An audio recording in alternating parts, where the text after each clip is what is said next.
Hi, everyone. Welcome back to Lisa's Love and Light. Hopefully, you guys are doing well. Thank you for being here today.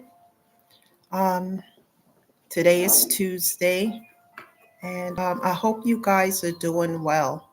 Remember that every message here on this channel may not specifically resonate with your situation.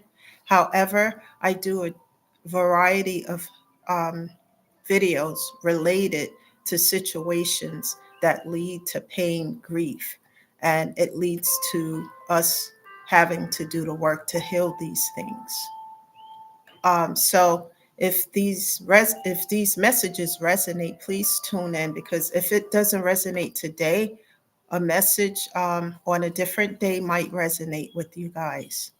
So just keep tuning in and also share this video and this channel with other people because people need to hear the messages because there's a lot of pain and hurt and darkness in this world right now.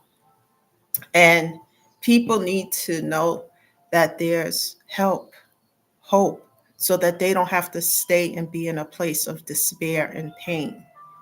There's healing that can be done to help.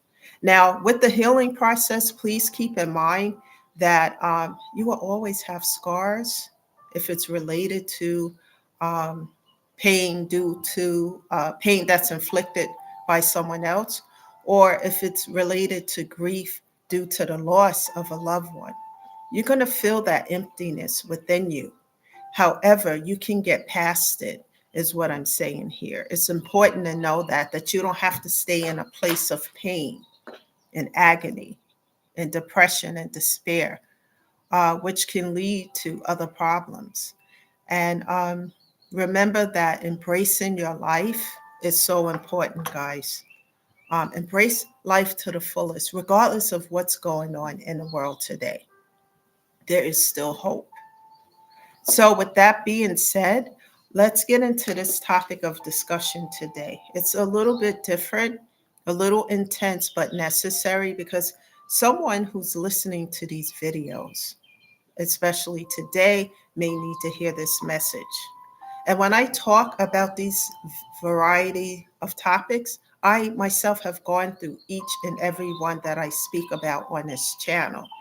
And so if I can get through it without any support system, you guys can definitely get through these things. And we're going to talk about how. So the topic of discussion today, guys, is verbal and physical abuse. Verbal, physical abuse, and healing.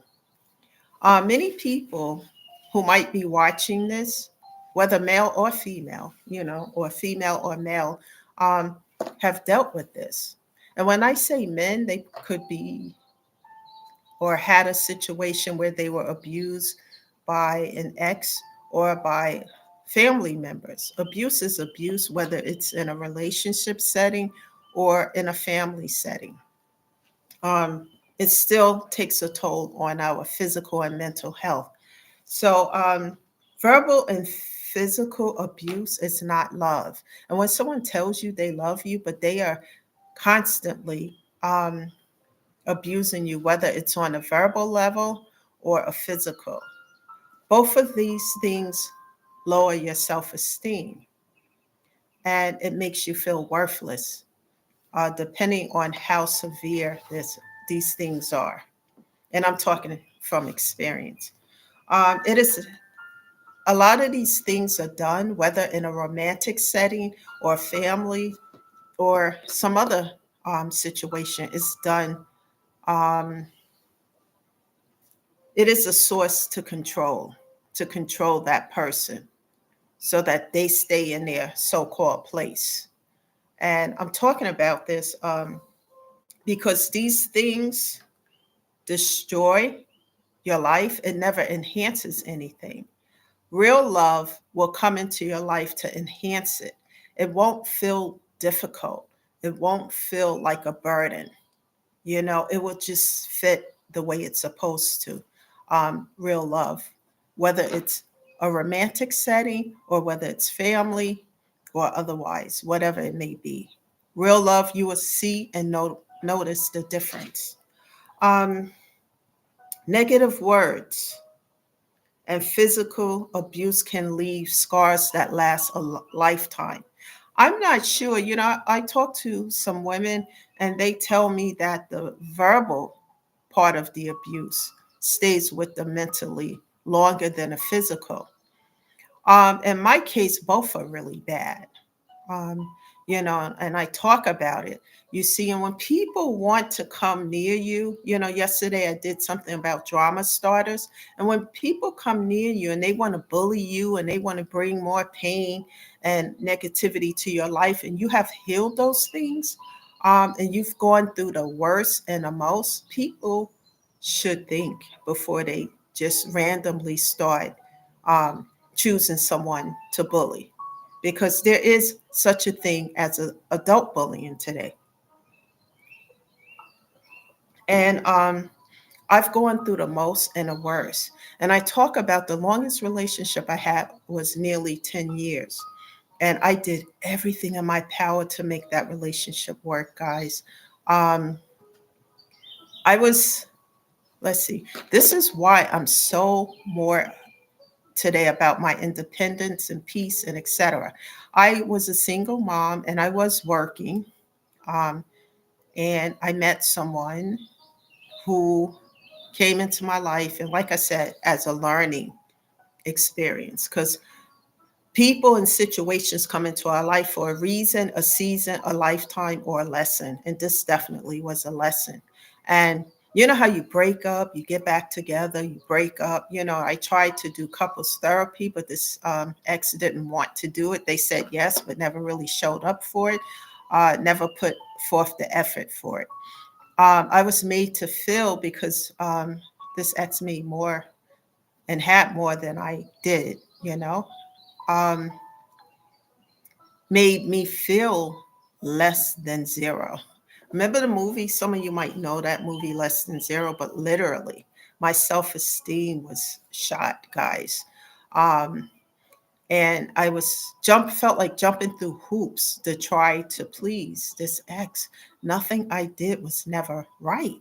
I remember, I'm a lot like my mom when it comes to, because when I grew up, me and my mom, she likes to look good. She likes to feel like a woman. We would go to the hairdresser together, shop sometimes. She would tell me, "Oh, put this on. This looks nice." And I grew up in that setting doing those things. So I like to look nice. And if I'm in a relationship with someone, I even, go a little further than I do as when I'm single. So I went to the hairdresser, and and I told the sex that, you just wait, I'll be there. And that was an argument when I got there, even though this person knew that I was at the hairdresser. So nothing I did was ever good enough. And some of the words that was said to me to hurt crushed me, like you crush a soda can. And even as I talk about it now and it's difficult, I can still feel the words of it. So I know when I sit and talk with other women and they tell me about abuse and situations, I know exactly what that feels like, verbal abuse. And some of it was for no reason at all. Have you ever been in situations with people where they just start an argument for no reason at all? Everything seems calm and nice and, you know, gentle, whatever. And then out of the blue, they just pick a fight or an argument for no reason. And all of these things were done while my son was around. And I guess he looked at me in a way, why are you allowing this? Without really understanding how fearful I was at that particular time. I'm nothing like I was back then. I wouldn't put up with that today for an ounce. I would be cut off, block, and delete immediately. But I wasn't learning lessons. I didn't know my true worth or value. And when you don't know that, sometimes you settle for situations that you don't belong in. And almost 10 years worth of that. And, this person had me, terrified. And when it was getting towards the end, um, And I really was making up my mind because the verbal abuse eventually turned into physical, and I wasn't tolerating that. And the first time that it got physical, I cried. The second time, I fought back. And I said, this has to end because one of us is not going to make it, and it's not going to be me. And I had to end that because all of these things, and that's what, if I could go back in time and change that, I would, because my son saw some of these things. And it's not, good to grow up in that setting and to see this kind of stuff, and your mother in this situation probably asking herself, why is she still putting up with this? But the Lisa I am today would not put up with that. But it was a learning experience because it taught me to be more independent. Because a lot of the arguments that we had was, if you didn't have me, how could you do this and that? But I was independent in doing those things before this person came into my life. But if they brought anything for me, later on in an argument, it would be thrown in my face. I did this for you and I did that. And if it wasn't for me, you wouldn't have shit. And blah, blah. And it would go on. And a lot of these things would be done while this ex is drinking, and every time the drinking started, just like, oh my God, this is just, you know, and it got so bad to the point where I just said, I can't do this much longer. And when you talk about self esteem being so low that it felt like I had none. And I know what that feels like, ladies and men who may be going through that, because some men go through that and don't talk about it. But I went through that for a while. And when you really get to the end of these type of relationships with narcissistic individuals, and they see that you're getting closer and closer to the end because they're not doing the work, they don't want to go to couples therapy or whatever. I tried to do all of that, and it just, um, you know, the person would say they would go, but they really wouldn't, because when it was time to go, they had some excuse as to why they couldn't do it or show up. So I knew this was coming to an end. And as it was coming to an end, um, and I was spending time with a friend, and it just, one time I was at my son's wrestling event, and I was there with someone, and it was nothing romantic. It was just a friend, and I just said, I can't do this with you anymore. And it was like, oh, I'll come and burn down your house, cut up your tires on your car, F you up, and I can do it, kind of. It just was horrific, a horrific ending. And the lies and the thing. But when the last straw was when my son was affected by a lie, a vicious lie. It's time to leave. And it took that for me to leave because I really wanted this relationship to work. And it's like putting your foot in a shoe and twisting it because you like this shoe so much, and but they don't have your size, it's too small. But I'm going to try to wear them anyway, but they don't fit and they hurt and it's uncomfortable. This is how this relationship was. But to the world and to other people, oh, you got a saint here. This is not a saint.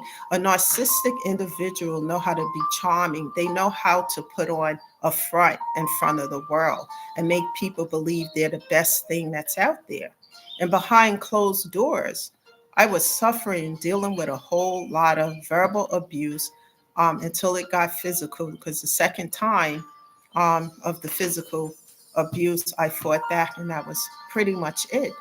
And I decided later on, that this is over for good, because what happened here should have never happened. And then you're dealing with relatives of this ex who don't like me anyway. So it was a whole bunch of stuff boiled up together and still trying to make it work, the old version of myself. And it was never going to work. It was just getting worse and worse and worse and worse. And what hurt the most too is how my son looked at me like, why are you dealing He didn't come out with those words, but just the look. Why are you still putting up with this? And I wanted to be in a family environment so bad. So I did everything until one day I realized it's never going to work because I'm never going to put up with somebody hitting me. And it was hard, guys. And then shortly thereafter, a couple of years, a few years after losing my mother, losing everything, because I was just, bringing other people into my life who were narcissists, not learning these lessons. So I know what this feels like. And I had to hit rock bottom with everything before I was able to sit and see that I don't deserve this. These things are not for my highest good, you know. All it's doing is bringing hell and pain and negativity and toxicity to my life that I don't deserve, that I don't need. And as I did the work in therapy, I started to realize that I could set boundaries with folks and that I don't have to put up with these things. I don't have to walk a tightrope. I don't have to put up with abuse. And I'm sharing this story because anyone out there who's going through that, you don't have to put up with abuse. You are no one's victim. I am not a victim to anyone. Um, so this is why I'm so independent today. And I go that extra mile for everything that I do because I got to a point where I don't want to ask anybody for anything because that whole situation is like I did A, B, C, and D, and E, and F for you, but I never asked you to do those things. You supposedly did it from the goodness from your heart, the love you're supposed to have for me. And it just got to the point where I understood my mom's independence. After my parents broke up and then she was married and broke up, because now you have your own, you don't have to ask anybody for anything because that's one of the worst things someone can do is give you something, tell you they love you and how much, and then you have a nasty argument and they throw these things in your face that you never asked for. um, so I had to learn through therapy that I am worth it. And when you learn to love yourself, that's why I talk about loving yourself. People, it's so important to love yourself because as you do the work to heal these things, look at yourself, why these things happen, do a pro and cons list of the good and not good. And then you set these boundaries and start to do the work to heal. You start to understand that you are worth it. You matter. It doesn't matter the noise that they're talking about. Majority of these folks like this are narcissists, and they're not. This is not love because someone who truly love you, it just won't do these things. Um, they in love with you. Um, Therefore, it's important to do the work to heal. Because if you stay in a place of not doing the work, these things can come back and haunt you. It affects your physical and mental health as well as your physical health. Like the stress of it, going through these things can make you physically sick. Your mental and physical health is everything, everybody, because without that, you can't take care of yourself or anything else around you. And if you have children, it's important for them to see this is not love. This is not how abuse is never love, and it's just not okay on any level. So, one of the ways I took back my power is going to therapy, building myself back up from the ground up and knowing that I'm worth it, setting boundaries and getting rid of toxicity by cutting off, blocking, and delete. And the best thing that I could do for narcissistic individuals is the best medicine was my 100% silence. Even if they contact me, I don't respond. I may read something, look at it, delete it, and keep moving. Life is to be lived. Life is precious because time is precious because we can't get back all that time that we lost in the past. All we can do is learn from it, grow, heal, evolve, and move forward. And then pay it forward by helping other people who may be in those situations that you've already gone through. It's so important. You don't have to be anyone's victim at all. You're not a victim, and you don't have to be anyone's victim. You are a person and you matter just as much as the other folks matter. And don't let anyone tell you otherwise. Now, doing the work is not easy, but it's important. And as you continue to move forward, you start to see life and situations from a different perspective. And you start to love yourself. And you start to learn to do things for your highest good, and you start to embrace your life, to live it instead of just existing and living for what somebody else wants. Always self-preservation for me. Peace, inner peace, tranquility, because those are things. When you have those things in self-love, you don't allow these type of individuals to come back into your life, especially after you heal, grow, and evolve, and you learn these lessons. And it doesn't matter about the noise they're making over here, because they are in that toxic setting, and they're going to say and do whatever. And I just tune out the noise and continue to move forward on this path. Guys, never um, see yourself as being worthless. Always know that these are things that come into our life for a reason, a season, a lifetime, or a lesson. Learn the lessons quickly so that you don't have to repeat them, because as that wheel spin again, that lesson that come back around will be worse than ever. So try to learn them and then move forward, do the work to heal, and then be a blessing, a source for somebody else who may be currently going through these things. And that's why I show up here, because people need to hear these messages, especially in this dark time that we are living in, and so much negativity in the world. Let us continue to help one another so that we can move forward. Let's turn this pain into power, power into purpose, to move forward, pay it forward to help others as we help ourselves. That's the message today, guys. Thank you for showing up and being here. And I will be back again tomorrow, not sure of the time, with a new message. Continue to move forward and take care of yourself. Thank you, and I'll see you tomorrow. Bye for now.